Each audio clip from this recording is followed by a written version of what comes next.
began the workshop more than 20 years ago. I don't know exactly. I was a teacher here at White House, and so I wanted to workshop for my students and hired some people, brought them in, invited other schools. We've been doing it a long time. It's good because it's small, so a lot of workshops I teach are teaching in a big auditorium and nobody gets one-on-one time at all. So this is nice and small, and I get to know the kids, and y'all get to know me.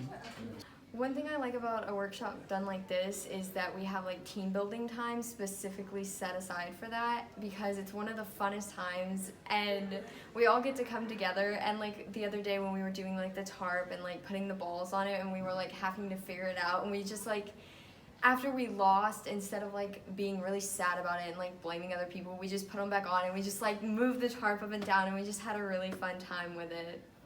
I've just kind of gotten some tips on like how we can make our website look better and how we can make our magazine look better, and just in general how we can improve and hopefully get a start this year.